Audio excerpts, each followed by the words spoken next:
we must not base ourselves on such definitions in anthroposophy.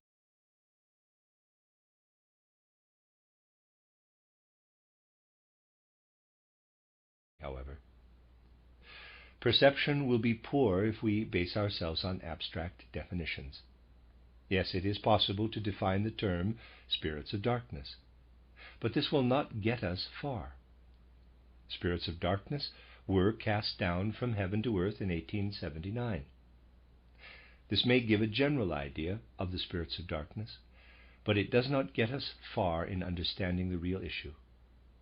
The spirits of darkness now walking among us are of the same kind as the spirits of darkness which had been cast down from the spiritual world, that is, from heaven to earth, in earlier times.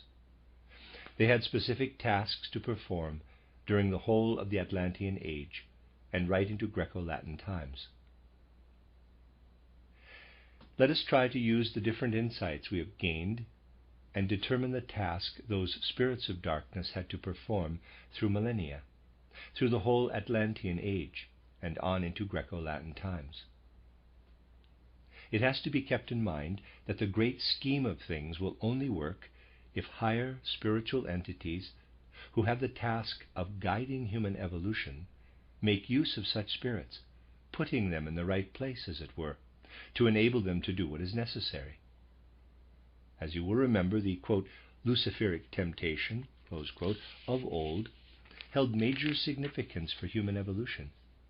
It did, of course, arise from Lucifer's specific aims, and from Atlantean times onward, Lucifer was in league with Ahriman.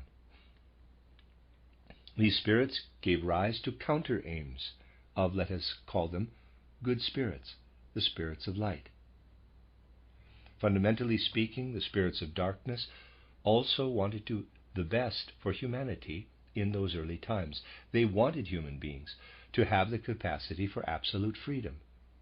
But humanity was not ready for this at the time. They wanted to provide humanity with impulses which would make every human being an independent individual. It was not to be, however, for humanity was not yet ready. A counterforce had to be set up by the spirits of light. This was done by taking human beings from the heights of the spirit and putting them onto the earth, which is symbolically described in the expulsion from paradise. In reality, human beings were being placed in the stream of hereditary traits. Lucifer and the Ahrimanic powers wanted every human being to be an independent individual. This would have meant that people would have become spiritual very rapidly, while still immature, but it was not to happen. Human beings were to be educated on earth, brought to full development through the forces of the earth. This was achieved by placing them in the stream of heredity, where they would physically descend from others. In this way they were not independent, but inherited certain traits from their forebears.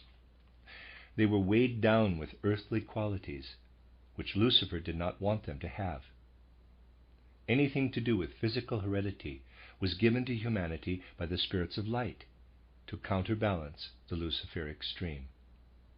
A weight was attached to human beings, as it were, and this connected them with the earth. In everything connected with heredity, with the begetting of children, procreation, with love in the earthly sense, we must therefore see ourselves connected with the entities which are under the leadership of Yahweh or Jehovah. This is the reason why we find so many symbols of procreation and earthly heredity in the ancient religions. The laws of Judaism, which was to prepare the way for Christianity, as well as those of pagan religions, clearly show the importance attached to regulating everything to do with the laws of heredity here on earth. People had to learn to live together in tribes, nations, and races, with blood relationship as the signature for the way affairs were ordered on earth.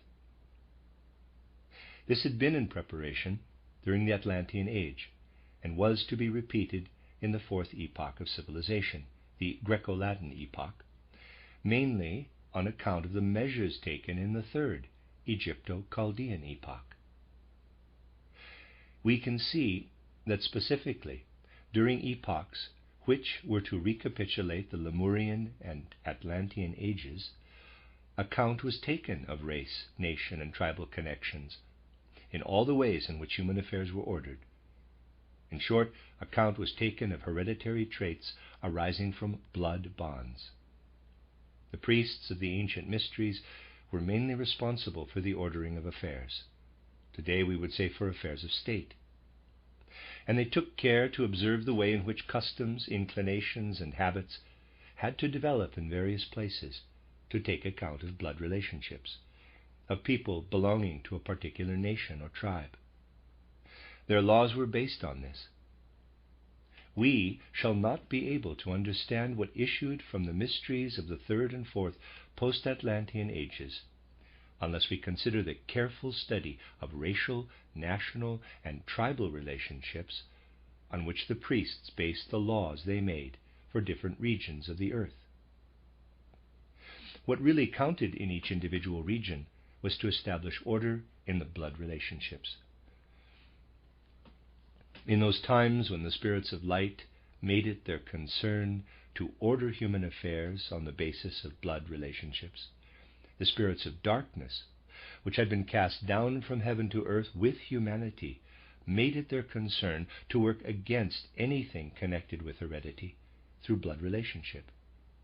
They were the source of all rebellion against ordinances based on blood relationship in those ages, and of all teachings of rebellion against heredity and against tribal and racial relationships, insisting on the independence of the individual, and seeking to establish laws based on this, laws which did, of course, come from human beings, but were inspired by the spirits of darkness. Those ages extended as far as the 15th century. Echoes still persist, of course, for systems do not come to an abrupt end when there is a major break in evolution.